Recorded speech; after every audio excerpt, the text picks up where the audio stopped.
¿Qué se le puede considerar danza urbana? Para mí son bailes sociales afroamericanos, un término que funcione como un cajón desastre en el que pueda caber todo. Probablemente los intereses con lo que se hace tienen que ver con unos fines comerciales, lucrativos y demás. Lo que aparentemente es la misma idea, que es intentar hacer coreografías que funcionen, digamos, diseccionar un poco el contenido para que alguien se pueda llevar una experiencia positiva en una primera clase. Muy buenas, bienvenidos al Loro Podcast, un día más. Hoy contamos una vez más con Andy, con Milín, un servidor, y traemos hoy un especial invitado, special guest, Vivo Hilitos, también conocido, bueno, Carlos, también conocido como Litos, y nada, pues hoy queremos empezar a traer invitados y es nuestro primer invitado. Y nada, pues nada más empezar, pues vamos a introducir a Litos, que nos cuente un poquito quién es. Bueno, fundador, CEO de Fresas con Nata y de eventos como el Faro Urbano. Y bueno, seguramente alguna cosa más, ¿vale? Así que nada, tienes un par de minutos para decirte un poquito quién eres. Muy bien. Pues nada, lo primero, encantado, muchas gracias por traerme aquí. Creo que siempre es positivo poder compartir opiniones y aportar la medida que se pueda. Y nada, en cuanto a mí, pues ¿qué puedo decir? Mi nombre es Carlos, como habéis dicho. Yo llevo bailando breaking desde el año 2002, no exclusivamente, porque sí que es verdad que también estoy especializado en otros estilos como locking, popping y hip hop especialmente. Y aparte también tengo algo de formación en alguna disciplina de danza urbana más aparte, pero sobre todo digamos que eso sería mi fuerte. Y nada, aparte de eso, por formación personal soy maestro de educación física, aunque no ejerzo como tal, estoy dedicado al 100% al tema de la danza urbana y sobre todo dentro de lo que es el colectivo de Fresas con Nata, tal como has dicho, soy uno de los 3 CEOs que estamos involucrados en el proyecto. Pero bueno, sobre todo yo estoy muy metido en lo que tiene que ver con la docencia y la divulgación de la danza urbana y la cultura urbana dentro del colectivo. Digamos que hay diferentes secciones y diferentes tipos de actividades que se hacen en Fresas con Nata y mi principal fuerte sobre todo es ese es el aspecto relativo a la docencia y a la coordinación de docentes dentro de lo que es la escuela. Qué bien habla este chico. Qué léxico tiene, qué oratoria. Y nada, pues aquí un día más trayendo lo más fresco del mercado. Hoy traemos, aparte de lechugas, pues traemos personas frescas que vienen con no sé, vienes con pistacho fresco. Helado de pistacho. Helado de pistacho. Y nada, pues eso, quería hacerte una pregunta antes de empezar como en materia y abrir temas, ¿vale? ¿Cómo empezaste tú a bailar? Pues yo llegué al breaking desde la más profunda soledad. Yo fui el típico chaval que vio un vídeo en internet, pero claro, de aquí ya no existía YouTube, entonces yo accedí a través del Emule a algún vídeo que pude descargar de breakdance. Previamente había visto lo típico de que se veía en televisión, en algún videoclip, se veía gente hacer determinados trucos. Y alguna vez suelta había visto, siendo un poco más peque, pues había visto gente en la calle haciendo alguna cosa, pero tampoco sabía muy bien dónde bailaban, simplemente era algo con lo que me había topado, pero ya me causó un impacto tremendo y a partir de eso pues empecé a practicar.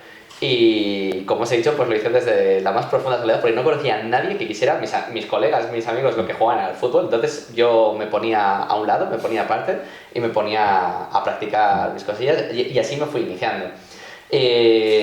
Hasta que vi que se iba a celebrar un evento en Valladolid de breaking, iba a ser una batalla y ahí empecé a relacionarme con otra gente que también bailaba. Lo que pasa es que yo me tiré solo como año y medio y a partir de ahí fue que empecé a relacionarme sobre todo con VIP, con mi compañero de Fresas con Nata. Formamos un grupo inicialmente cuando empezamos a bailar juntos y demás. Al principio éramos 3 personas, luego fuimos 6, luego lo ampliamos incluso un poco más y estuvimos durante prácticamente 2 años pues Que no era fresas con nata, ¿no? No era Frasonata. En aquella, nuestro grupo se llama Dragonflyers. Dragon De Flyers. hecho, quien sea de Valladolid y quien haya vivido Dragonflyers, agradecerá y le sacará alguna lágrima. Fuimos Dragonflyers durante una temporadita y luego, pues nada, lo que suele pasar muchas veces con estas cosas es que la convivencia al final hizo que se rompiera un poco lo que es el grupo. Y entonces nos separamos. De esa escisión salió Copyright B-Boys, que luego se siguieron transformando. Bueno, de ahí salió gente que luego acabó en Mindbabel, por ejemplo. Y nosotros de Dragonflyers formamos primero un grupo, pero que eso no duró nada. En verdad que éramos Viv, yo y otros dos chicos, que era 4Projects, pero eso no tuvo ningún tipo de trascendencia, entre comillas. Y lo que sí que hicimos fue juntarnos a la gente de otro grupo, que de aquella se llamaba Out of Control, entonces formamos Flying Control, que eso dio pie a la primera asociación de breakdance de Valladolid. Ajá. Lo que pasa es que no tuvo una durabilidad muy grande, porque creo que fue 1 o 2 años y también acabó cayéndose. Y a raíz de eso fue que conocimos a Sara, que es Sara de Fresas con Nata, que ahí, ella hacía coreografías y también estaba un poco involucrada en disciplinas que no tenían que ver con el breaking, pero vimos un nexo y una oportunidad de juntarnos para hacer un proyecto común. Y entonces nos juntamos por culpa del Espacio Joven de Valladolid. Ajá. Y para poder coincidir para la realización de una actividad, de lo que en ese momento era una actividad, pero que esa actividad es lo que desembocaría en Faro Urbano. Ajá. Entonces, el juntarnos y reunirnos para intentar formar esa actividad es lo que dio pie a ese nexo y por lo tanto a que formáramos Fresas con Nata y que nos dedicáramos no solo a divulgación, sino a extender lo que hacíamos más allá del breaking y que fuera algo más relacionado con la danza urbana en general. Ajá. O sea, en un prototipo nació primero Faro Urbano antes de Fresas con Nata, ¿no? Efectivamente, de hecho, esto lo jugamos mucho con los alumnos cuando hacemos campamentos, este tipo de cosas, les ponemos como los típicos juegos de preguntas, como un quiz. Ajá. Y en estos quiz siempre les engañamos un poquito y decimos, ¿qué fue primero? ¿Qué año fue Faro Urbano? ¿Qué año fue Fresas con Nata? Y siempre se piensan que es al revés, pero la realidad es que en 2008 fue la primera vez que nos juntamos para formar ese primer indicio de actividad que se convertiría en Faro Urbano, y en 2009 es cuando realmente formamos la asociación de Fresas con Nata. Ah. La asociación de aquella, que ahora no es una asociación, que esto nos lo pregunta mucho la gente. Sí. Nosotros actualmente somos una sociedad limitada, somos una empresa, Ajá. ¿vale? Pero en ese momento formamos una asociación cultural y eso fue a partir de 2009. Claro.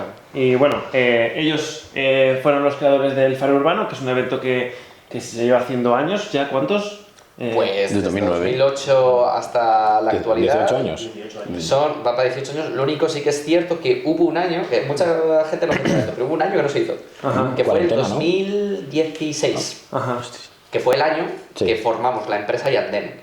No dio la... Ya... O sea, es que no sabéis de verdad lo que es habilitar una nave para que sea una escuela. Eso es una cosa que te absorbe de toda la energía. O sea, entonces ese año no nos quedó más remedio, que además Sí. coincidió que hubo un cambio de gobierno en Valladolid. Entonces provocó que el trámite fuera diferente y un poco más denso, porque claro, todo lo que se venía haciendo había que intentar trasladárselo a un nuevo equipo de gobierno. Entonces eso Claro, volver complicó. a hacer la burocracia como desde el inicio, ¿no? Algo así. Entonces, eso combinado con la otra situación es lo que llevó un poco a que el año 2016 no se hiciera, pero quitando ese año, desde 2008 hasta 2026, que se va a hacer este año, pues son eso de un montón de años. Un puñado. Y bueno, el Faro Urbano, para quien no lo conozca, se podría decir que es uno de los eventos más grandes de España de danzas urbanas, porque no solo no es un evento solo exclusivamente de breaking, sino que se mezclan el resto de danzas urbanas, ¿vale? Como es el house, el hip hop, el locking y el popping, ¿no? Y entonces hoy, como primer tema que quería traer es las danzas urbanas, ¿vale?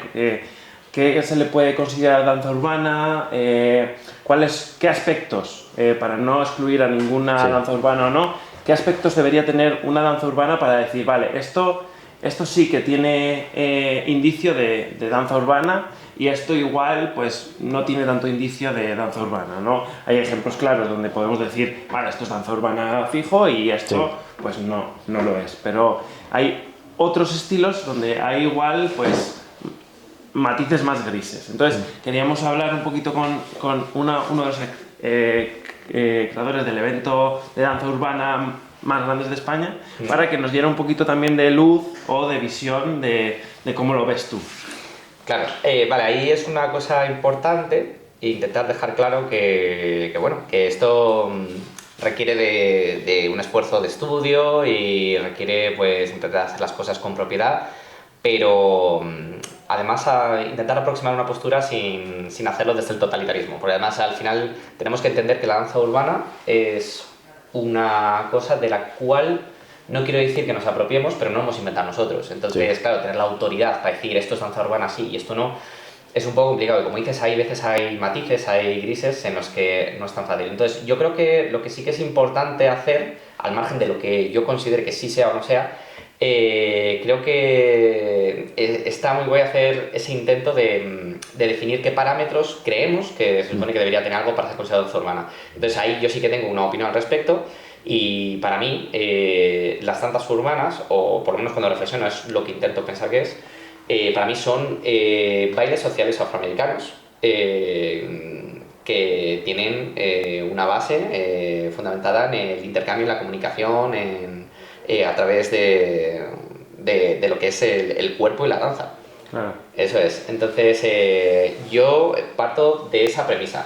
Entonces, partiendo de eso, por ejemplo, el breaking para mí encaja perfectamente en lo que es una danza urbana, porque además no nace en un entorno académico, nace en un entorno, digamos, urbano, aunque la palabra urbana no me gusta mucho decir, es porque viene más bien de lo que es de la calle, ¿no? Claro, viene de la calle, efectivamente. Luego podríamos debatir acerca de si necesariamente tiene que estar asociado al movimiento cultural hip hop o no, ¿vale? Eso creo que es un poco más debatible. Hay gente que dirá que sí, hay gente que crea que no es necesario 100%. Lo que sí que creo es que tiene que haber una serie de cosas, e insisto, esto es mi opinión, pero creo que tiene que haber una serie de cualidades que sí que van a definir que sea una danza urbana. Y para mí estas son, tiene que haber una base técnica, que obviamente esto lo pueden cumplir muchas disciplinas de baile. Tiene que haber un vocabulario específico que defina una serie de recursos, pasos, movimientos que sean característicos del estilo y que los diferencien de otros. ¿No? Y que perduren en el tiempo, ¿no? O sea, que tenga una perdurabilidad, efectivamente. Y la perdurabilidad, en verdad, claro, esos pasos, esos recursos, ese vocabulario tiene que ser perdurable, pero la perdurabilidad del estilo también depende de un tercer factor que para mí puede que sea el más importante, y es que tiene que haber un respaldo cultural. Tiene que haber un movimiento cultural detrás que avale que esa danza en cuestión tiene esas determinadas características, sea perdurable y demás. Yo diría que eso es como lo crucial. No sé si me estoy dejando algo, pero para mí esos aspectos son súper importantes. Claro. O sea, tiene que ser una danza que, bueno, nazca en la calle, obviamente. Sí. O sea, todo lo que salga nazca en un entorno académico o en otro entorno no sería ya danza urbana. Claro, aquí me gustaría hacer un matiz. Tiene que tener un componente no académico, pero eso no significa que no se pueda enseñar o transmitir en una academia. La pregunta es, ¿cómo se transmite en una academia para que siga manteniendo la esencia que haga que ese estilo siga siendo un estilo de danza urbana? Entonces, cuando hablo de que es un tipo de disciplinas que vienen de entornos no académicos, hablo de que su finalidad última no es, digamos, el trabajo escénico profesionalizado y demás, aunque se pueda utilizar también, ¿vale? Sí. Y que no viene pues de un conservatorio donde existe una entidad única que defina unos cánones, un tal, sino que eso viene más como heredado de una tradición cultural o casi incluso podríamos decir de un folclore, que solo que urbano y además asociado a las calles de Estados Unidos, que es donde, desde mi perspectiva, se han creado pues todas las disciplinas que llamamos danza urbana. O sea, sería también más como enfocado, pues, las que más las que se bailan en corros y tienen ese sentimiento de compartir, eso sí sería, ¿no? No todas. A mí me gusta verlo también así, en plan, como que son...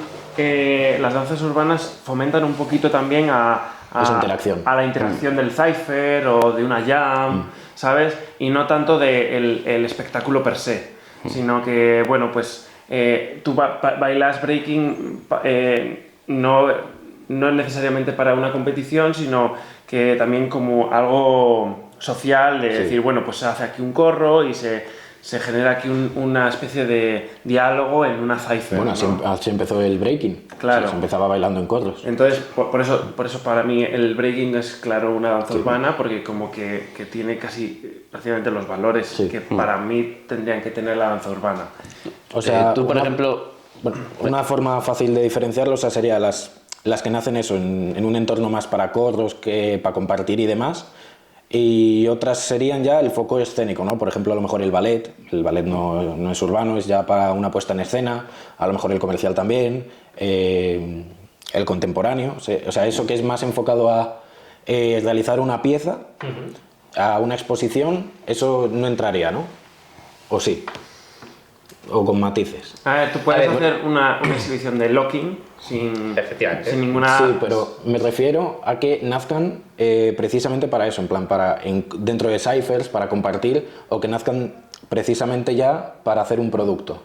Digamos... Aquí, si me lo permitís, creo que desde la mentalidad del breaking es fácil asociarlo directamente al cipher, pero hay que diferenciar el entorno cultural hip hop de, por ejemplo, los entornos de club o, por ejemplo, cosas más relativas a la cultura funk, en las que no siempre todo ha funcionado con las reglas o los códigos que normalmente estamos acostumbrados al breaking. Sí que es verdad que estos códigos, cuando asociamos el tema de las battles, el cipher y demás, los vemos como más generalizados, sobre todo hoy en día, porque se han extendido a partir de la masificación de los eventos de Top Styles y demás. Entonces vemos como códigos muy similares a los del breaking en todos los estilos, pero por ejemplo, los estilos de club se basan más en que la interacción, que esta comunicación entre personas se produzca en un entorno de fiesta y no necesariamente en un entorno, en un cipher cerrado. Tú, por ejemplo, Litos, que llevas ya muchos años bailando y demás, como has comentado, ¿tú ahora cómo lo asimilarías si la gente, o sea, tú lo ves que hay la gente, o sea, no sé, tú ves que cuadra todo actualmente, en plan lo que se dice que es danza urbana, o la gente está tergiversando las cosas, tú ves que se lleva un camino correcto la danza urbana, si todo está asociado y metido donde tiene que estar, o hay confusión porque la gente igual no está informada o algo de eso? ¿Qué opinas del tema actual? Francamente, creo que existe un cierto oportunismo que lleva a que determinadas disciplinas encajen dentro de lo que podemos decir que sea un término que funcione como un cajón desastre en el que pueda caber todo. Y entonces, pues, podamos aprovecharnos, digamos, a nivel de marketing o a nivel comercial para vender un producto. Yo creo que el problema es que la gente tendría que intentar hacer un esfuerzo por definir qué es lo que esa persona en cuestión considera danza urbana, porque puede ser que diferentes personas hayan llegado a este término, pero por diferentes motivos. Sí. Claro, lo primero que tendríamos que pensar es que la palabra danza urbana se utiliza en España porque es la palabra que nos ha convenido, digamos. Sí. Pero originalmente esto viene de la cultura americana, ahí hablan inglés, y la palabra que probablemente han utilizado son street styles o street dance, y al llevarlo aquí, lo que nos ha encajado como la traducción que mejor quizás nos ha venido ha sido danza urbana, pero a lo largo de los años se han utilizado muchos términos que también han convenido según el momento. También El hip hop, funk y demás, ¿no? Según... O sea, que vale meterlo todo, o sea, la gente dices que lo ha llamado así y que luego vale meter de todo un poco así, estás diciendo, Sí. o... Yo creo que el problema también viene de que la música urbana de por sí, per se, no se le llama un género específico, sino que la música urbana como música urbana es muy amplio y entonces ya confundes términos, ¿no? Claro. En plan, el reggaetón, por ejemplo, es danza urbana. O sea, el Pero reggaetón bueno, es, por eso es por ejemplo, Spotify. claro, Pero eso es por Spotify, que ahora te pone todo categoría urbana. Claro, en vez de y lo relacionarlo de otra consideran forma. como música Claro. urbana. Entonces, claro, si el reggaetón lo consideran música urbana, que no me meto en ese melón, entonces la danza urbana también puede ser como confusa en ese Sí. aspecto, ¿no? De decir, bueno, pues meto aquí cosas asemejo a estilos a esta palabra, ¿no? A este... Claro, ahí va mi pregunta. Si realmente veis que en plan, que la gente, bueno, le pregunto a Litos como a vosotros, si la gente tiene claro si lo que se está haciendo es correcto o la gente está un poco confundida y ha aprovechado, no sé, de decir, pues aquí meto pues todo lo que yo quiera porque aquí cuadra también, ¿sabes? Claro. Yo creo que sí, pero porque también vende más eso que a lo mejor igual otra palabra que no llame tanta la atención, ¿no? O sea, decir urbano ahora está muy globalizado y venderá más eso que a lo mejor decir bailar reggaetón. Yo creo que decir reggaetón dance o urban dance, yo creo que suena mejor urban y yo creo que es también por lo que lo han adoptado. Igual que cuando en los 2000 pegó el hip hop, a todo se le llamaba hip hop, aunque no tuviese nada que ver. O sea, yo creo que es también un poco por el nombre, porque el nombre vende más. Yo creo que también puede ser eso. Yo creo que hay una responsabilidad muy grande por parte de la gente que se dedica a vender clases y a difundir vídeos, espectáculos y demás, y que probablemente no se asume porque probablemente los intereses con lo que se hace tienen que ver con unos fines comerciales, lucrativos y demás. Creo que de ahí viene un poco la problemática, pero como ocurre en absolutamente todo, que cuando intentamos comercializar algo y no se hace desde un estudio real de lo que son las cosas, entonces digamos que la importancia que tienen esos nombres es nula. ¿Y esto a qué lleva? Pues lleva a que a lo largo de los años hayamos visto pues que han tenido efectivamente un montón de nombres, lo que aparentemente es la misma idea, que es intentar hacer coreografías que funcionen para la música que sea comercial en un momento determinado y que ello nos lleve pues eso, a crear un producto que sea interesante para la gente, que la gente pueda aprender y demás. ¿Eso significa que está mal? En absoluto. Lo que está mal es, primero, que no haya un término que sea apropiado y que lejos de existir un término apropiado nos apropiemos de otros términos, como por ejemplo puede ser funky, que claro, la gente a lo mejor no se acordará, pero yo precisamente, ya que empecé en 2002, yo he visto la aparición y la extinción de los cursos de instructor de la FEDA, que es la Federación de Actividades Físicas y Dirigidas, que daban formación para crear instructores de funky hip hop. Cuando creo que en muchos casos no se tenía claro de todo qué era funky y qué era hip hop. Oye, y funky encima no es un baile, o sea, es un adjetivo, ni siquiera es música funky como tal. Claro, el tema es ¿por qué se empieza a llamar funky? Pues bueno, esto fue así durante años, pero ahora decidme una escuela que diga que, claro, no se escucha. Entonces, tanta propiedad sobre ese término no tendrían si la han dejado desaparecer.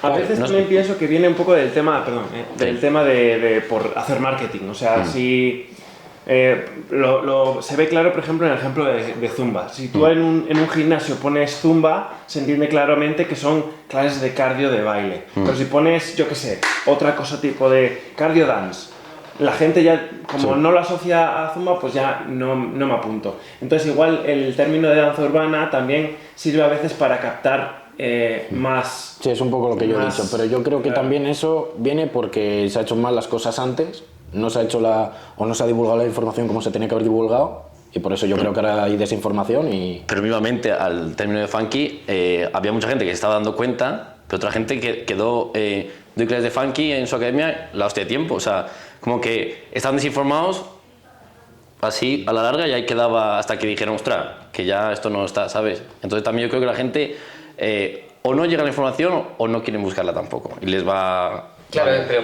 porque hay unos intereses que no tienen que ver con la defensa de lo que de verdad son las cosas en propiedad. Entonces yo creo que viene un poco de ahí. Pero vamos, que también hemos tenido una influencia grande que también ha favorecido eso, que fue, pues eso, durante 2008, 2009, 2010, teníamos un programa de la tele, que era Fama Bailar, y ahí mismamente había una asignatura que era funky. Entonces eso sigue dando pie a esto. Yo, por si os interesa, o sea, yo de aquella época recuerdo, además hablando con gente, pues había, no sé si decir teorías al respecto, o gente que te dice un poco de dónde sale. Yo de aquella recuerdo a gente hablar de street jazz como una forma coreográfica de bailar algo que fuera algo que parezca que entendamos hoy como urbano. Entonces es como, sigue siendo cosas que tienen las reglas un poco del jazz, pero con influencia de movimiento urbano. Luego estaba también el jazz funk, que tampoco se oye mucho ahora, pero yo creo que ahí ya se da una explicación de dónde sale ese funky, que por ejemplo se veía en Fama, que es una disciplina jazzística, podríamos decir, pero que va a tener un movimiento también influenciado por otras ramas y que además tiene el apelativo funk, el cual ahí no termino de entender mucho porque en muchos casos era música pop, pues se te puede hacer una coreografía con Britney Spears y digo, o sea, Britney Spears no tiene nada de funk, ¿no? O sea, que no tiene ningún problema ni nada malo, pero no tiene nada de funk. Entonces, ¿por qué se llama jazz funk? Pues habría que investigar quizás ahí un poco más.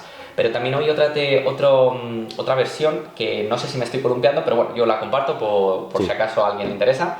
Y es que en los gimnasios en Estados Unidos crearon una actividad tipo zumba, o que no había zumba en aquella, o sea, era una actividad rítmica cardiovascular, una actividad dirigida, que tenía también esta influencia, este aspecto así como de cosas que se hacían en la calle, y lo llamaron cardiofunk. Y cuando lo llevaron a España, como no era un nombre que funcionara fácilmente, no tenía ese gancho, no tenía ese punto comercial, es la razón por la que se acaba convirtiendo en una palabra que enganche más, que en este caso fue funk.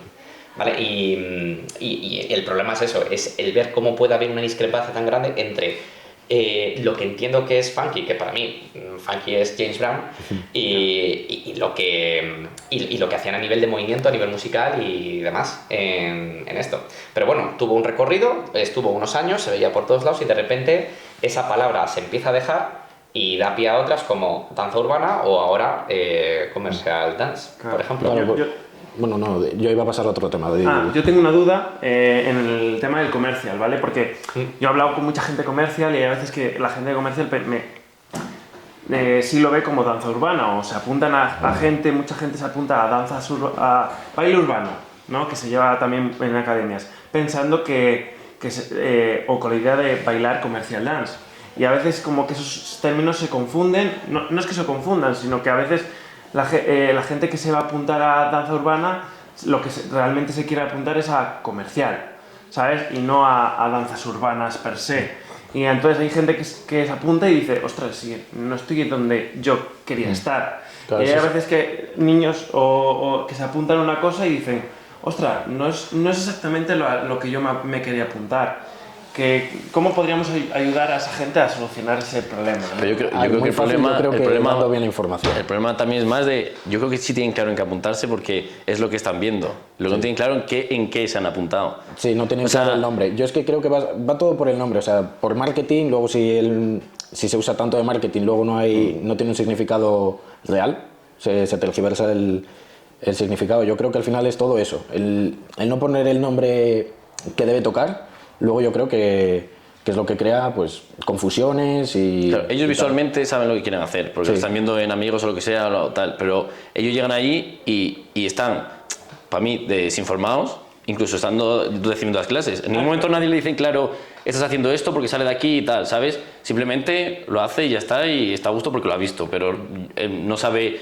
O sea, yo creo que le preguntas cualquier cosa de dónde sale estas cosas, por qué estás bailando esto, por qué hablas así tal, esa gente claro, no yo sabe. lo digo porque igual se te apunta, yo qué sé, una persona X, ¿vale? Que quiere bailar, pues, como baila la gente de TikTok o en plan, por poner un ejemplo,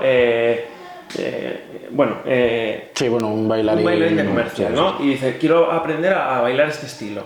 Y se apunta a clases y de repente pues empiezan en las clases a hacer popping. ¿Sabes? Porque me ha pasado.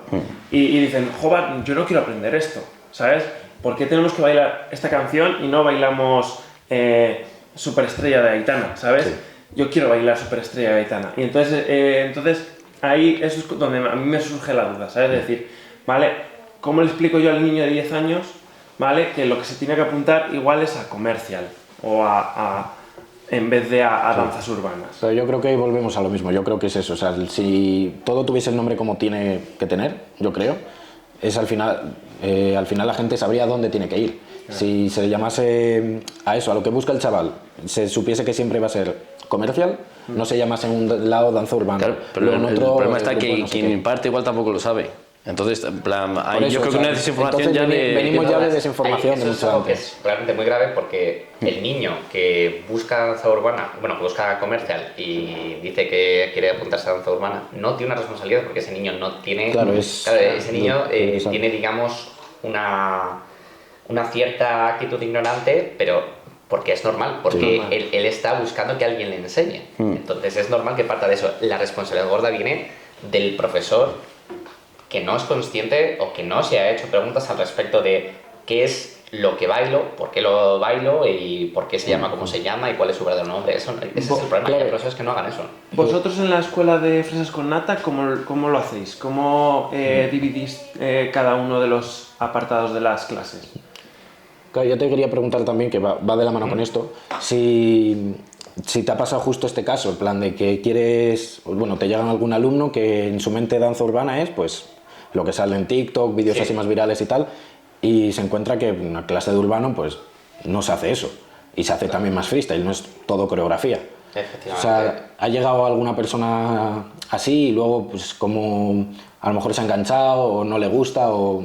A ver, es que hay Un poco diferentes algún caso. perfiles de personas que Sí. acceden a la escuela y hay muchos casos, sobre todo, claro, porque hoy en día esto que comentáis es que está a la orden del día, es una cosa que pasa muy habitualmente precisamente porque hay muchísima exposición, eso, a vídeos de TikTok que de alguna manera relacionan y ven que está la palabra danza urbana por ahí y crean esa asociación de ideas, entonces dicen, esto es danza urbana, yo quiero esto. Entonces llegan con ciertas confusiones, efectivamente. Nos ha pasado un montón de veces que la gente venga a la escuela y bien sea porque han hecho baile moderno en algún lado o tal y lo hayan pensado que es danza urbana, Claro, o sea, pues nos preguntan, ¿tenéis baile moderno? Y decimos, a ver, baile moderno es una actividad extraescolar que se hace en los coles normalmente para que la gente pues haga pues coreografías con una canción de moda, por ejemplo. Pues le explicamos esto y decimos que, oye, que es que la danza urbana viene de un movimiento cultural, tiene unas técnicas, que hay una serie de estilos y demás, y sí que es verdad que a la gente le pilla un poco con el pie cambiado. sí. Nos ha pasado también que nos pregunten por comercial y nosotros simplemente decimos, pues nosotros no lo damos, pues no es una cosa que nosotros trabajemos, puede haber otras academias que lo hagan y a lo mejor porque tienen que buscar a otro lado. Sí, pero bueno, ahí ya saben lo que están buscando, están En esos preguntando casos información. sí, que es verdad, pero por eso te digo que hay diferentes perfiles. Claro. Hay perfiles que nos preguntan, veo lo que tenéis, pero no tenéis comercial. Pues no, comercial no tenemos y ya está, pues lo buscan en otro lado. Sí. Y luego está la gente que busca danza urbana, que esto es muy gracioso y es para pensar, y dicen, hola, venía a apuntarme a danza urbana. Digo, vale, ¿A cuál? tenemos esta clase. Y nos dicen, no, pero quiero danza urbana. Digo, ya, pero es que esta clase de danza urbana, esta clase de danza urbana, esta clase de danza urbana. ¿No tenéis una examen de danza urbana? Y decimos, que todos son danzas urbanas. Entonces, esto pasa, y nosotros, de hecho, este año sí que hemos incorporado una clase que se llama danza urbana. Pero claro, con un planteamiento que no es a veces el que la gente se piensa.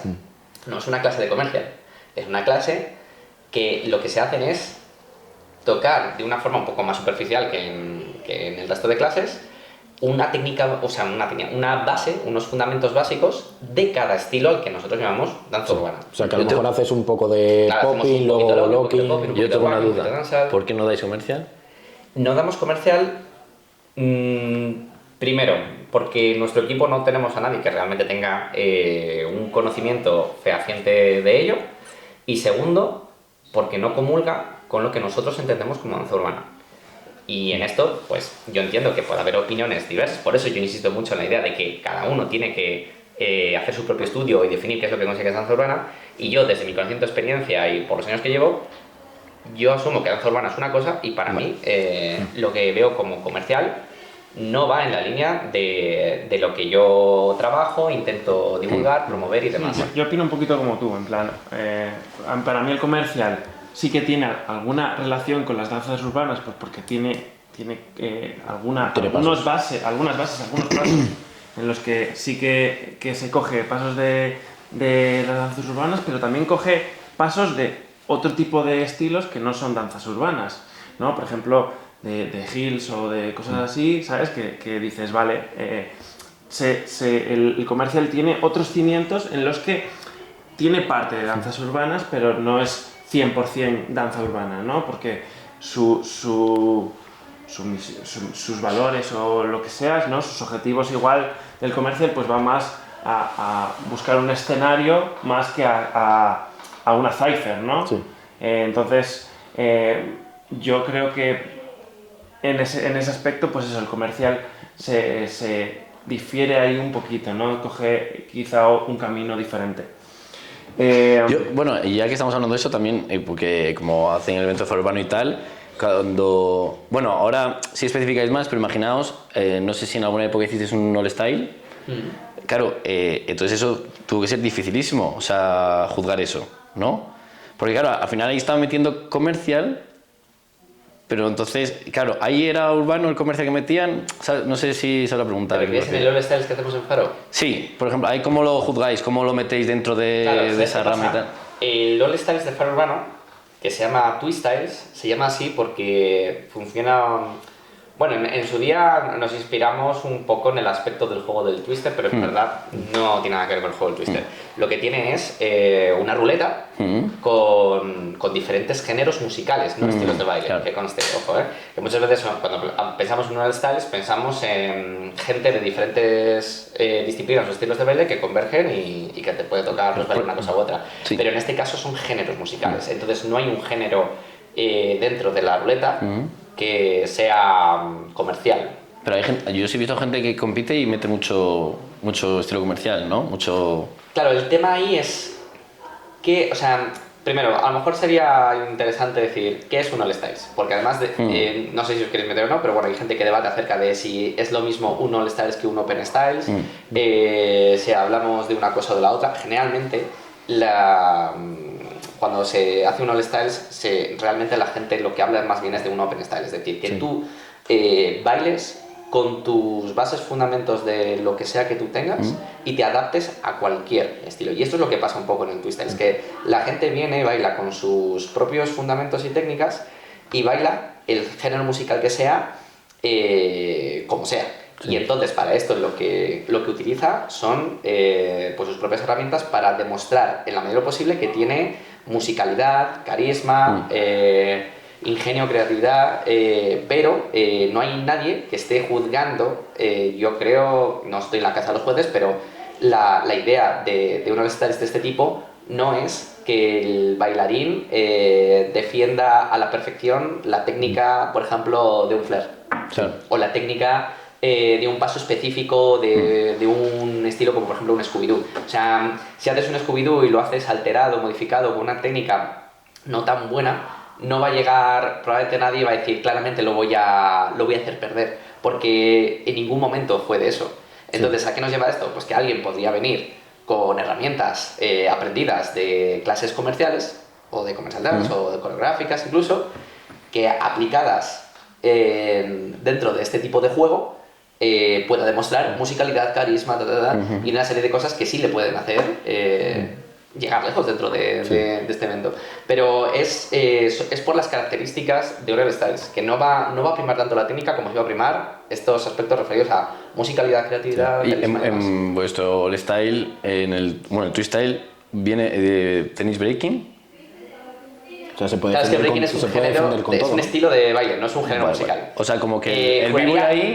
Es que los géneros musicales sí que son, dentro de que sean variados, no se ponen todos los años los mismos. Y juraría que sí que ha habido años, casi seguro, que ha habido una casilla, un quesito que ponía breakbeats.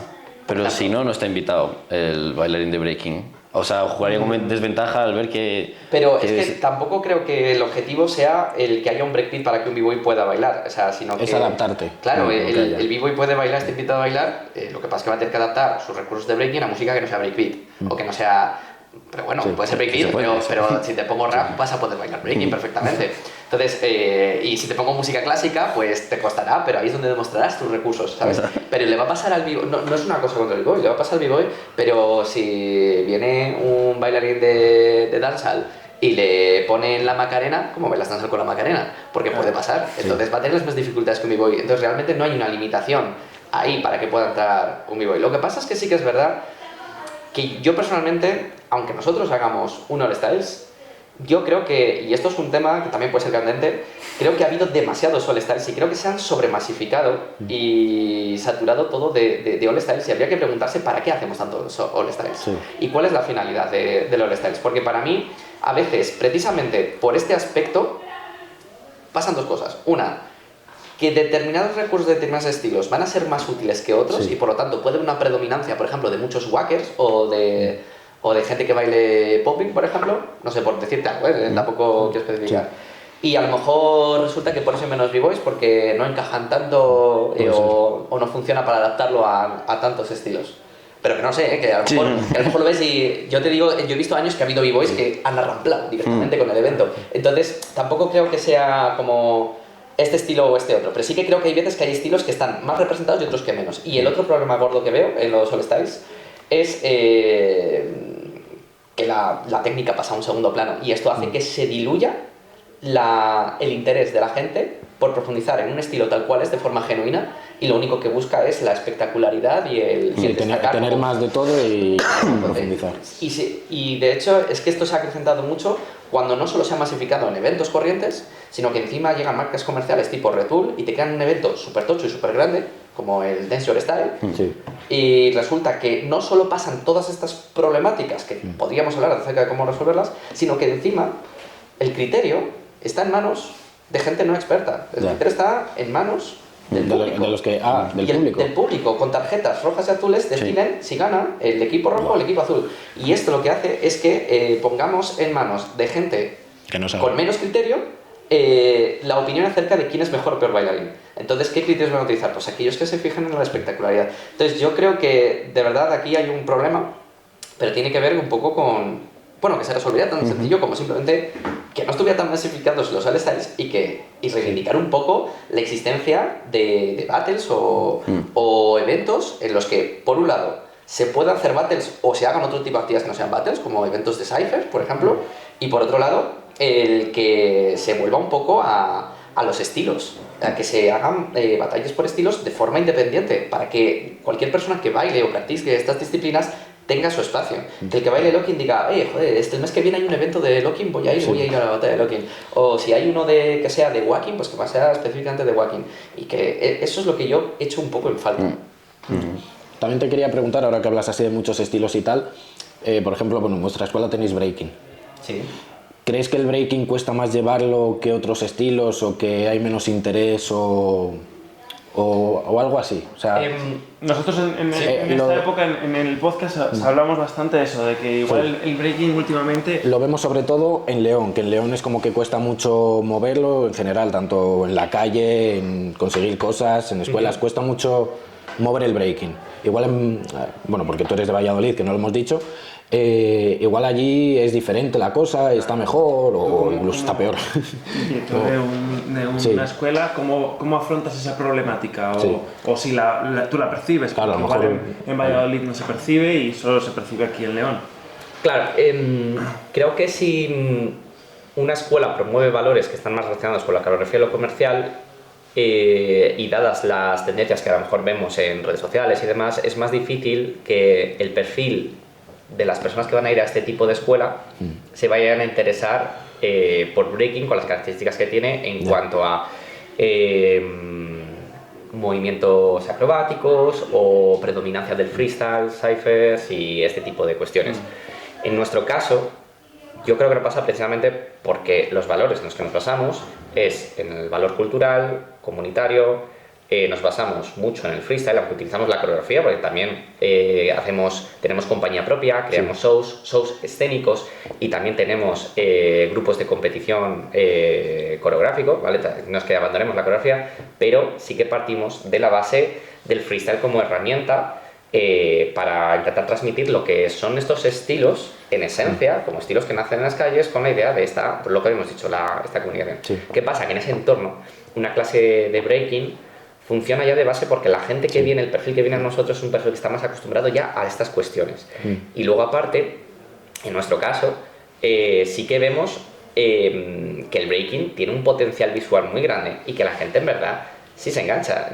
Una de las cosas que hacemos nosotros es que vamos a centros escolares y traemos centros escolares a nuestra escuela y siempre enseñamos demostraciones de cómo hacen todos los estilos. Siempre que se hace breaking, la gente se queda con los ojos así. Claro, eso lo hablamos una vez.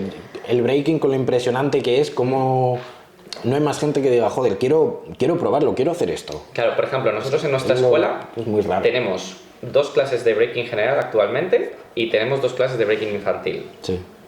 Y todas tienen un volumen de gente, te hablo, las de infantiles rondarán las 15 personas cada grupo. Wow. Y los grupos generales, el que menos está entre 6 y 8 y el otro creo que puede que sean 12 14. O sea, no está nada mal. Lo que pasa es, claro, esto es una cosa que fluctúa. Hay años que tiene más predominancia, hay años que menos. Sí, bueno, pero eso también puede ser un poco de azar, que igual ese año coincide que menos gente quiere, pues eso no tiene por qué tener un motivo, que vaya así. Yo creo que es un poco lo que he explicado al principio, que a lo mejor si aquí las escuelas están más encaminadas hacia ámbitos coreográficos comerciales, el perfil de gente que va a ir no va a ver con tan buenos ojos un estilo de baile que tan marcadamente está encaminado hacia el freestyle, el cypher, la batalla y demás. También hemos hablado muchas veces de que, claro, si tú en una escuela que predomina el comercial y demás, aunque alguien venga a breaking, está viendo que la sala de al lado, amigos suyos, como que el primer día ya han aprendido algo en comercial. Sin embargo, el alumno que está en break dice, ostras, mi amigo ha aprendido algo tal y yo no estoy haciendo nada. Entonces muchas veces se ve absorbido por, no sé si es porque el gusto es más próximo, se ve absorbido que la gente de break vaya arrastrada por... Yo creo que eso es más por... Bueno, no, yo creo que es más porque, por lo que hemos hablado muchas veces, la nueva generación también lo quiere ya todo más rápido. Claro, por eso, como hemos hablado nosotros, para que alguien de otros sitios nos diga... Sí, pero yo sí creo que ahí es más también por la dificultad y no tanto en plan que el otro saque algo o el entorno, la escuela. Yo creo que también es más por la mentalidad del chaval, yo creo. Vale, yo creo que aquí tendríamos que hablar, por un lado, de la importancia de lo que es el trabajo metodológico y la programación de lo que es el contenido docente que hacemos los profesores. Es una cosa que todos tenemos que reflexionar porque cuando tú te programas qué es lo que vas a hacer con un curso, estamos hablando de que tienes que planificar qué objetivos te planteas para ese grupo, para esos chavales que vas a tener, que se adecúen a su edad y a sus capacidades, crear unos contenidos y demás. O sea, esto es una cosa que no se suele hablar mucho, esto se sabe, cualquier persona que tenga un mínimo de formación en docencia sabe que esto es súper importante antes de empezar cualquier curso. Y dentro de esto, pues hay que crear unas expectativas que sean adecuadas. ¿Qué pasa? Si la expectativa que tiene un alumno es que va a llegar el primer día y va a hacer 3 airflares, pues entonces es que la expectativa no está bien encajada. Sí.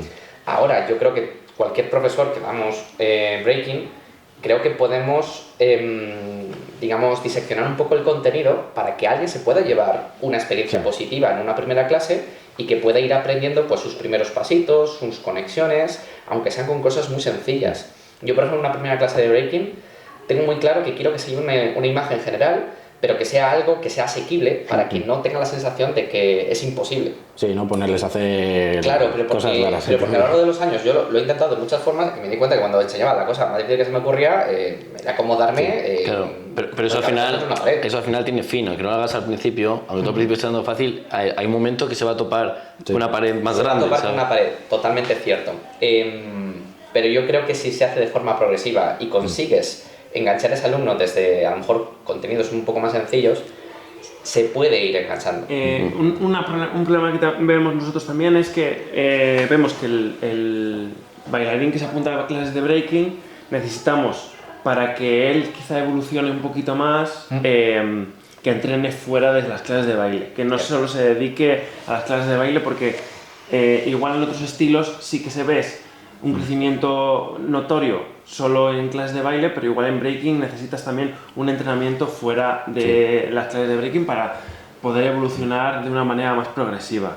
Entonces, nosotros, desde mi punto de vista, me gustaría que igual dieras un poco un par de consejos a gente que quisiera fomentar el breaking en las escuelas y no supiera cómo. En plan, vale, pues yo he probado, por ejemplo, dar workshops o hacer exhibiciones en los colegios y así capto la atención de chavales que quieren aprender breaking.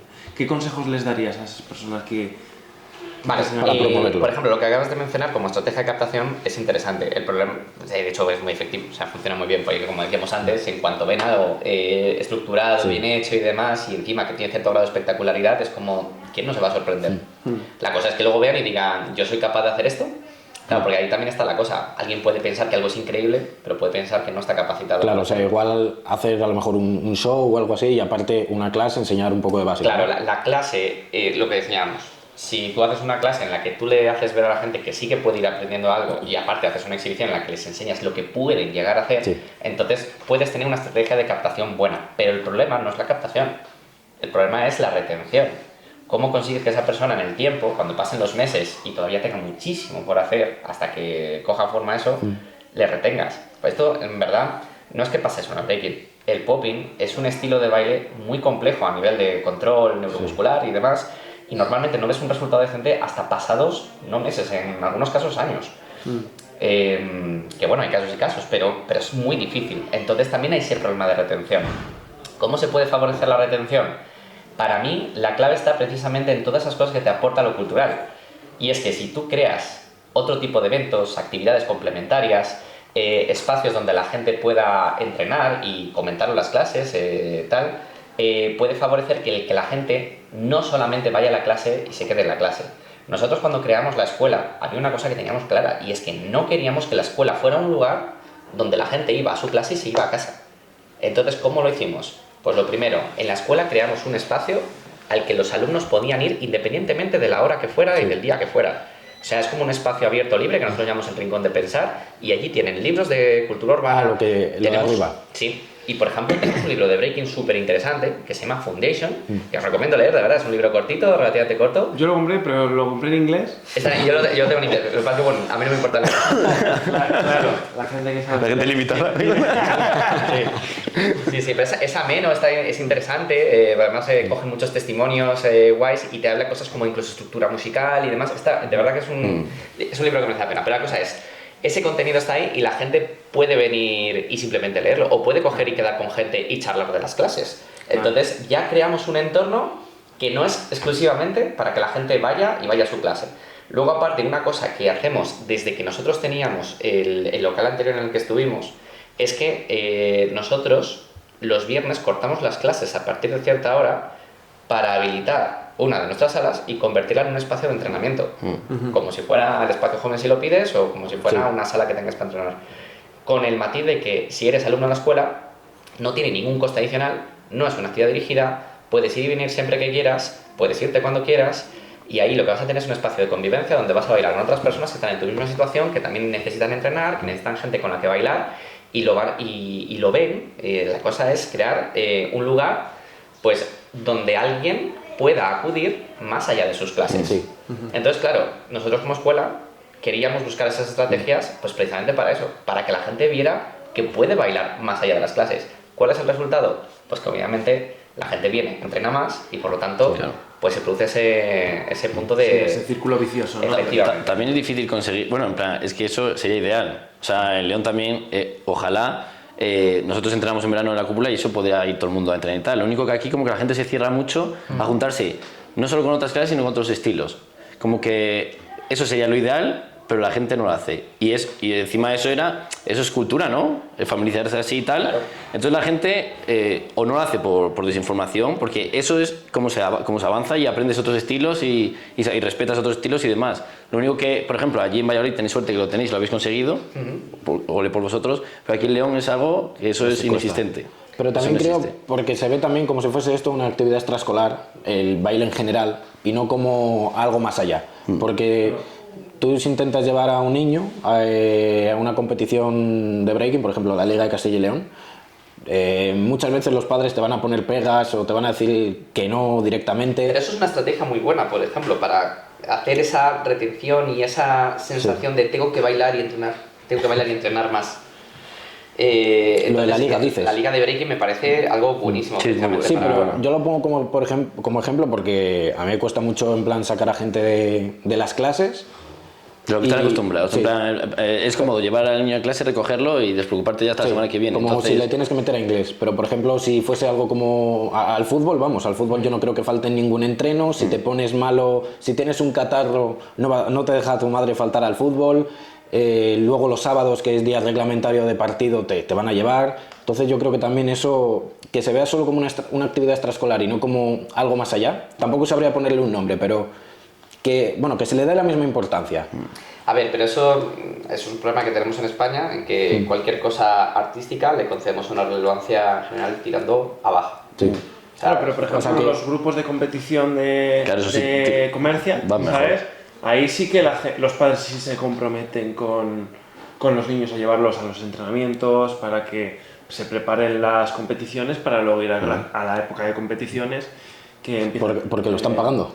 No, pero es que Entrenar encima breaking de eso- fuera es gratis. Encima, yo he hecho eventos, la liga, tal, o no la liga, otros eventos que he hecho de break, los padres muchas veces han dicho, es que es mucho dinero, mucho gasto, voy a llevar las clases, pero luego, en comercial, igual se tienen que dejar Sí, el triple de dinero, pero si lo 150 llevas. pavos en un vestuario. Sí. Entonces, como de, ostras, que entre los bailarines tengamos esos problemas, vale, pero la gente que no sabe nada, que les, no sé, ¿por qué acceden a eso y no a lo otro, sabes?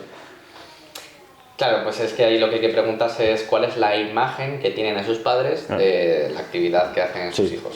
Claro, pero eso es una cuestión educacional, cultural. Sí, pero eso va más con los padres porque hay casos y casos, ¿eh? Yo veo padres que están muy involucrados y que me preguntan o me dicen, oye, hoy entrenas para llevar al chaval, y otros que pasa.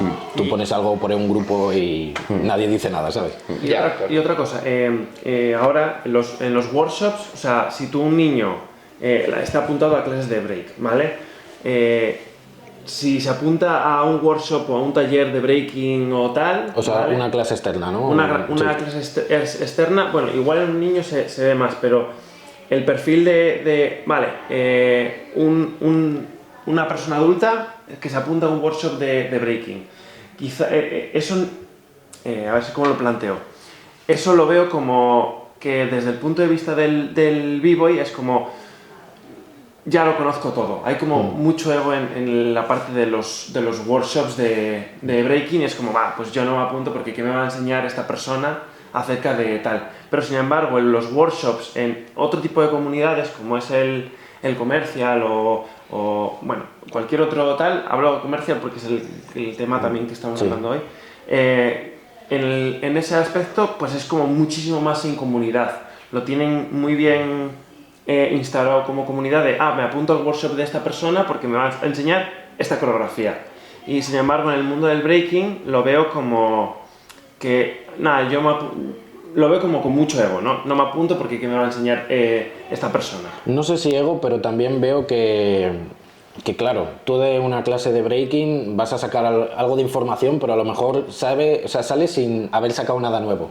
O sea, igual tienes una información, igual te han dado un tip que al mes te va a cambiar el baile, pero no es lo mismo que si te enseñan una coreografía y luego te graban un vídeo y ya tienes algo más. Yo creo que van diferentes las workshops.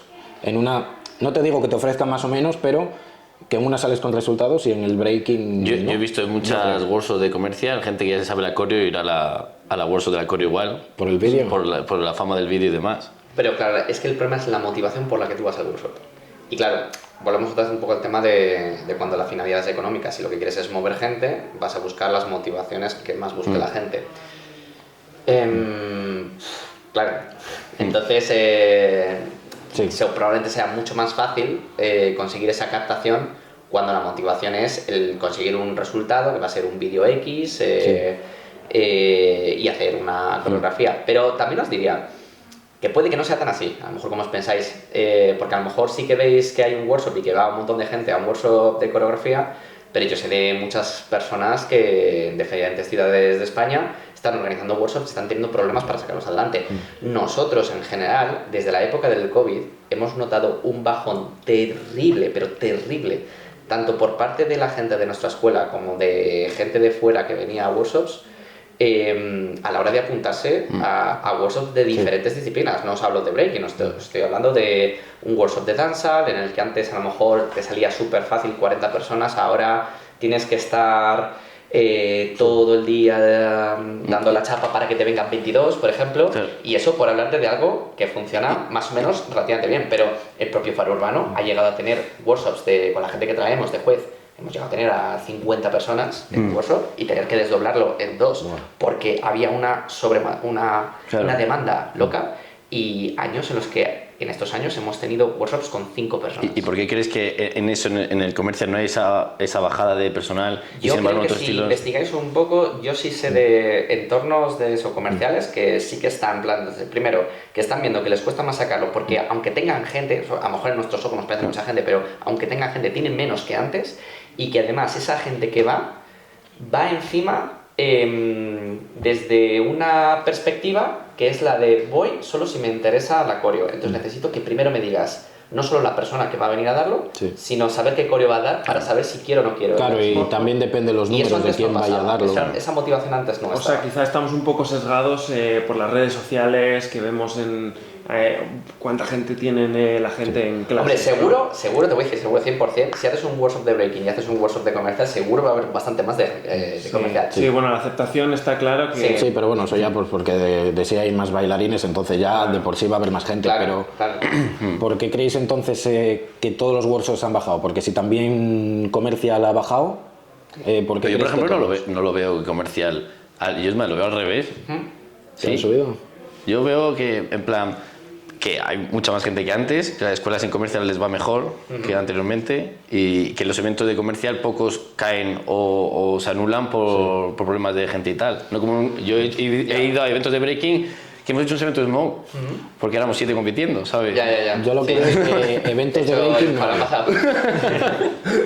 Sí. Yo lo que veo es que workshops de breaking no hay, o si hay ni se anuncian. O sea, a mí me encanta escuchar historias y anécdotas de yo fui a este workshop y me enseñó esto y esto y esto, un montón de historias y tal, y yo no veo nada nunca anunciado. O sea, siempre ves competición en Salamanca, competición en Barcelona, competición no sé dónde, pero nunca veo workshops. Vale, yo ahí te voy a decir una cosa. Yo sí he visto workshops y workshops que han funcionado, ¿eh? Pero más recientemente, porque yo los 3 años, claro.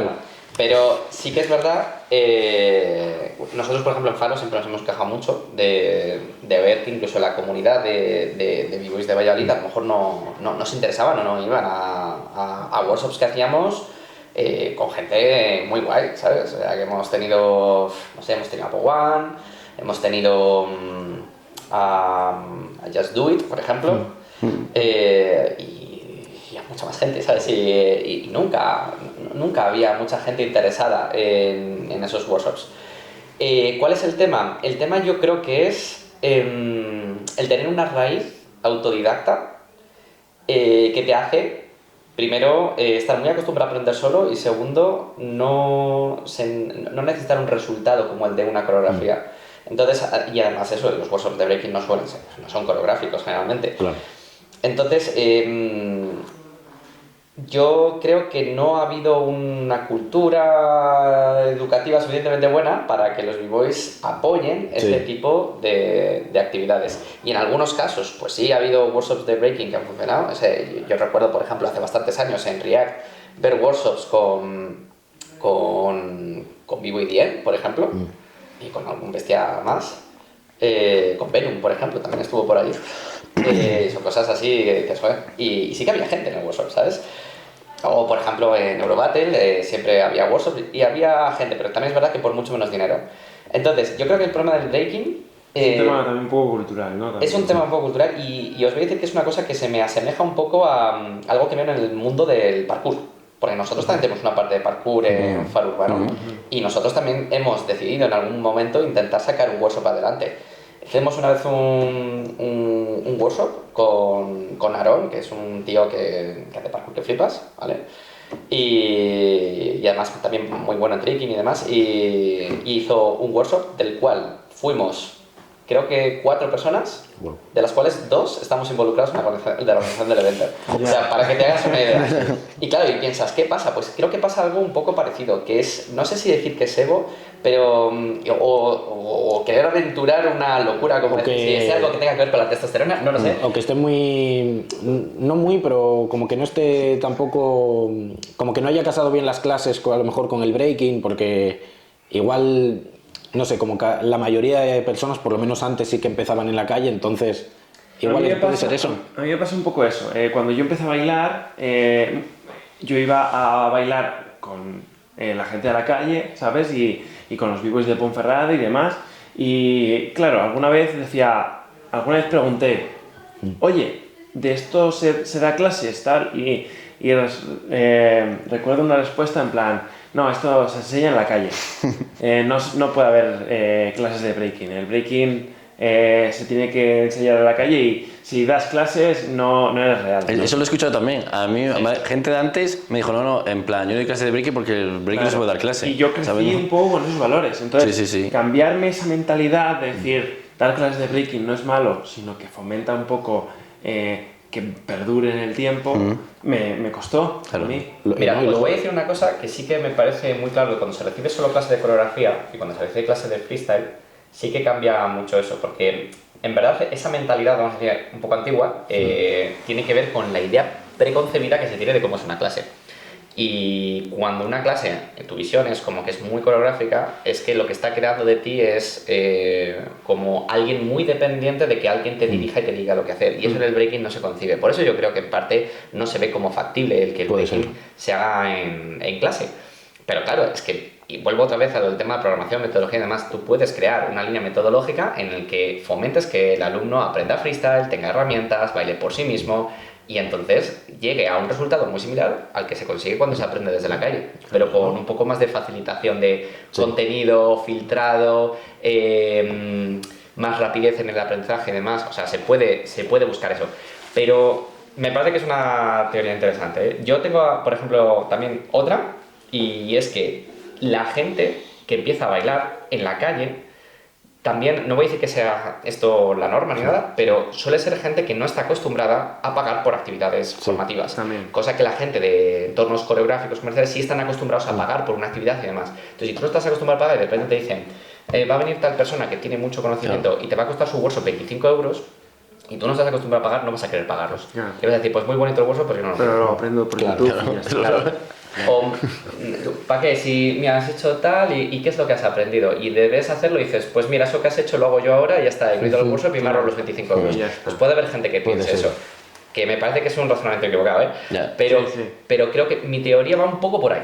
Sí, yo de hecho en algún podcast les digo que un mentor para mí es la forma más rápida de llegar al objetivo, ¿no? Tener un mentor que te pueda guiar exactamente a donde tú quieres llegar. No, hombre, la prueba está en que si tienes a alguien que te enseñe, llámalo profesor, llámalo maestro, llámalo como quieras, vas a progresar más que si solo ves tutoriales de YouTube y nadie te está corrigiendo, no te explica bien cómo es cada cosa.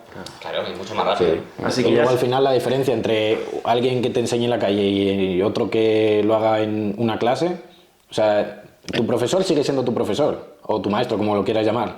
La diferencia es que estás en un entorno o en otro y Entonces, estás ostras, pagando. me acabo de dar cuenta, se me ha encendido la bombilla. Entonces, lo ideal sería pagar un mentor que estuviese pendiente, no las clases.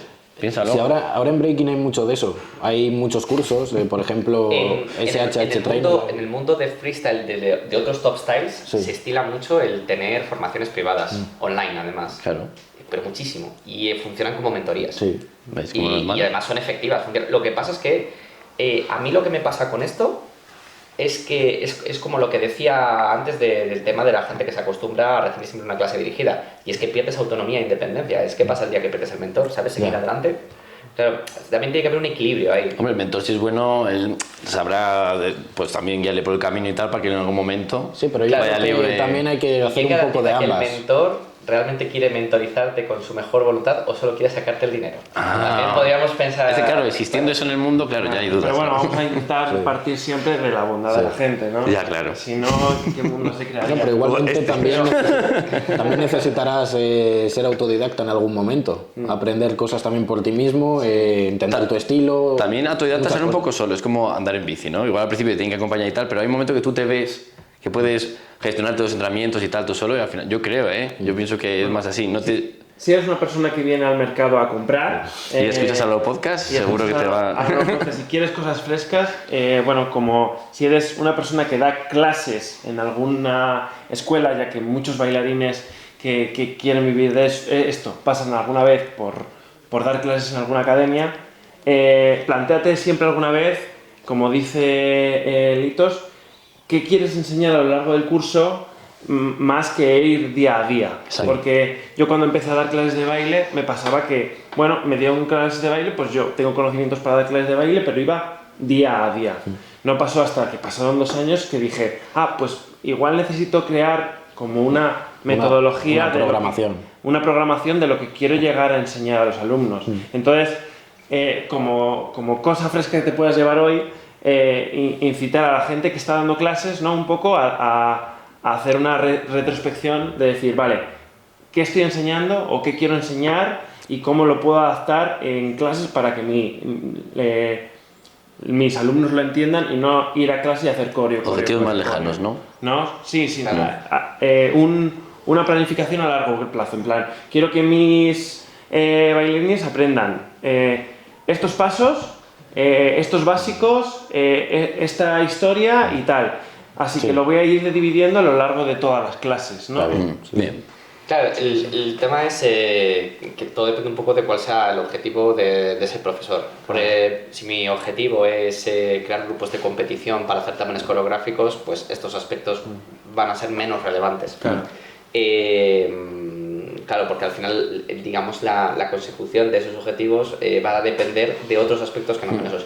Pero si mi objetivo es que la gente aprenda, valore y disfrute la danza urbana y pueda desarrollarse dentro de ella de una forma autónoma y que participe de una comunidad, fundamentalmente haría exactamente lo que has dicho, porque es en lo que nos basamos, pero porque nuestro objetivo es ese. O sea, si nosotros tenemos un grupo de competición, que los tenemos, y vamos a certámenes y demás, y conseguimos algo bien, pero realmente nunca fue nuestro objetivo. Sí, claro. Nunca fue nuestro objetivo. Nos parece una experiencia interesante pues porque la gente que le guste el mundo escénico pues tenga una oportunidad de ver cómo la danza urbana se puede llevar al mundo escénico, pero realmente representa quizás el 2% de todo lo que hacemos en las clases.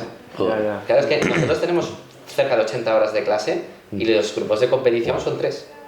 Claro, las otras 77 horas son 77 horas de formación cultural. Y luego aparte tenemos el Open Training para que la gente venga a entrenar, tenemos los Speech of the Streets para que la gente venga y hagamos debates como aquí, que estamos haciendo esto y demás, y que la gente hable de esto. A veces hacemos proyecciones documentales, tenemos los libros para que la gente los vea si quiere. Yo he de decir que estoy enamoradísimo de vuestro espacio, de la 57. La verdad que cuando vas parece el cielo, el templo del baile, de la danza. Tanto la mentalidad como la gente, tal, el rollo, eso no se encuentra en todos lados. Y ojo, una cosa es eso, y otra cosa es que yo lo planteo muy bonito aquí, y otra cosa es que eso realmente sea un paraíso donde todos los alumnos leen libros y demás, no ocurre. O sea, a nosotros nos encantaría que todos los días hubiera gente leyendo un libro ahí. La realidad es que al principio tuvo cierta funcionalidad y tal, pero no es lo que principalmente hace la gente. Porque también hay mucha gente que tiene objetivos también de pues comerciales, saben un poco y también les gusta verse bien un acorio y tal. Pero hay gente también que viene a la mentalidad. Pero por lo menos nosotros intentamos promover que exista eso otro y luego ya que si lo promueves, al final siempre va a haber uno, mínimo siempre va a haber alguien que diga, claro, pues efectivamente. Igual, Y por eso al final se crea una atmósfera diferente dentro de la escuela. El baile al final puede ser un hobby o puede ser una obsesión, ¿no? Mucha gente lo tomará como un hobby y habrá gente que sí, que lo tome como obsesión y será la gente que estará ahí leyendo libros, ¿no? Pero igual ese porcentaje no llega al 10%, ¿no? No, claro, pero por pequeño que sea, es lo que él decía, aunque fuera una persona, si es una persona que de otro modo no hubiera leído un libro de danza urbana en su vida, ya has hecho una ganancia. Es como cuando vamos a los coles. Claro, realmente cuando tú vas a un centro escolar es un privilegio poder entrar, pero a ver, francamente, son terrenos un poco hostiles, que tienes un montón de niños que están súper estimulados, pero al mismo tiempo están locos por irse de esa casi cárcel que es la escuela. Pero bueno, siempre que les pones ahí... No, pero siempre que le pones ahí un chaval algo que le quite de clase, siempre va a estar ahí con los ojos abiertos. Claro, pero por ejemplo, yo cuando empecé a hacerlo, mi expectativa de wow, vamos a llegar a un montón de chavales, bueno, pues esto seguro que hace que venga un montón de alumnos más. Y si alguna vez viene algún alumno de estas, pues oye, eso que hemos ganado, pero la realidad es que casi nadie viene de estas cosas. Entonces, bueno, son estrategias que están ahí, pero tienen un impacto muy bajito. Claro. Y bueno, ya para acabar, quería hacer una pregunta ya en general para que todos un poquito, tanto nuestros oyentes como nosotros, nos lo pongamos un poco a reflexionar, y es, ¿quiénes erais vosotros al inicio del baile y quiénes sois ahora? ¿Vale?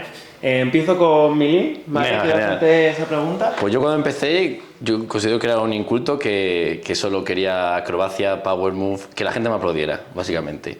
Y entonces fue lo que más horas metí. Luego con el tiempo pues vas conociendo más un poco todos los aspectos que lo rodean y demás, pues fui encariñándome con otras cosas y ahora me considero más viejo pero más completo y más sabio. Y ya está.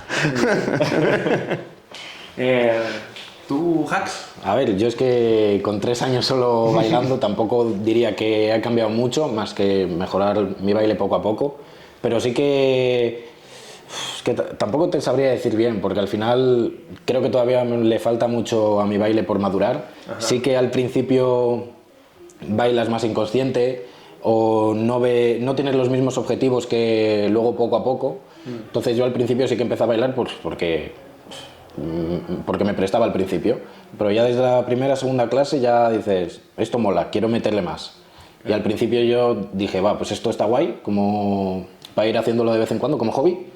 Pero yo ya al año dije, yo quiero hacer esto todos los días de mi vida, quiero tal, entonces yo creo que es lo que puedo decir. Empezaste así un poco por hobby y ahora estás obsesionado. Sí, pero yo creo que todo el mundo empieza, yo creo que así empieza todo el mundo.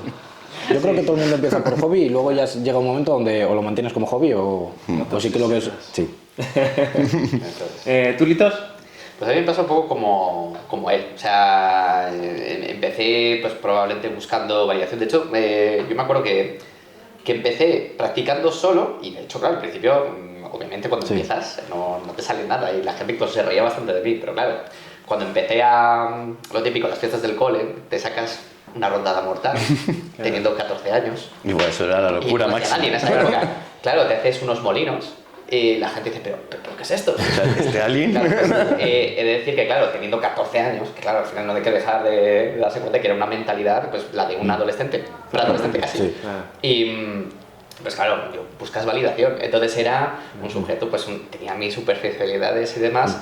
Y luego lo que he descubierto a lo largo de todo mi proceso ha sido pues ver una cultura que me ha enganchado muchísimo, que me apasiona hasta el extremo y que aparte de que yo creo que de alguna manera me ha hecho mejor persona, pues me ha hecho superar muchísimas barreras y demás, pues yo creo que ahora me veo pues como una persona que tiene un conocimiento y un respeto y un amor por algo y que me ha llevado pues, a encontrar un camino que me ha convertido pues, también en el docente que soy, que es lo que más me importa. Porque fíjate, yo cuando competía y tal, era consciente de que competir y ganar es muy difícil y tuve que pasar mis frustraciones, pero entendí relativamente rápido que mi camino no era el de intentar ser el mejor bailarín y el que ganara competiciones. O sea, quería tener un conocimiento real de lo que hacía y disfrutar de lo que hacía y estar a gusto con mi nivel de baile, pero realmente a lo que me ha llevado y lo que de verdad me apasiona es ser docente, que es como me veo y como lo que soy hoy en día. Qué bueno. A mí me ha pasado un poquito también como vosotros. Yo empecé al baile porque dije, bueno, yo quiero hacer americanos. Era mi objetivo principal, la verdad. Y claro, lo que quería era volar. Entonces, validación un poco, ¿no? Al final. Volar y que la gente dijera, este tío, ¿cómo vuela el cabrón, no? Y entonces me obsesionaba muchísimo por el power y no quería saber ni siquiera nada de fútbol ni nada. Yo era, bueno, tal. Los que hacen fútbol no son b-boys. Y me decían... y me decían... Eso va para la miniatura. El autosordean. Así es. Y me decían, no, calienta, tal. Por ejemplo, yo tenía muy mala idea de... No, yo llegaba y me tiraba para calentar, ¿sabes? Claro. Y poco a poco pues vas haciéndote un poco de conocimiento de cultura y demás, y me pasó también de decir, bueno, llegó un punto en el que ya no quiero competir e intentar llegar a la Red Bull, como empecé en la cabeza, y era como, bueno, ya compito y por ocio, si paso, si no paso, yo voy a disfrutar del evento y ya está. Y ahora pues soy una persona que abrió sus horizontes del baile. Ya no solo bailo breaking, me gusta bailar en general, no me cierro ningún estilo de baile, entre comillas, pues por si acaso hay algo que se me ocurra. Vale. Sí, que estás en el punto mira, tú no te la juegues y estás en el punto mira. Y nada, pues eso, ahora disfruto del baile per se y ya está, lo vivo como un estilo de vida, con valores me han brindado el breaking, la disciplina, la resiliencia de no te rindas, de luchar, y entonces siento que el breaking me ha aportado unos valores que actualmente considero que en mi vida día a día son muy positivos. Pues muy bueno. Sí. Así que nada. Pues ya está.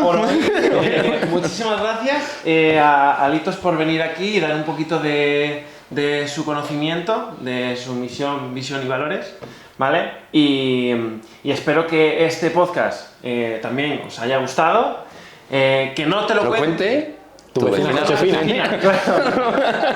Y nos vemos en el próximo Al Loro. Un saludo. Yeah. Chao.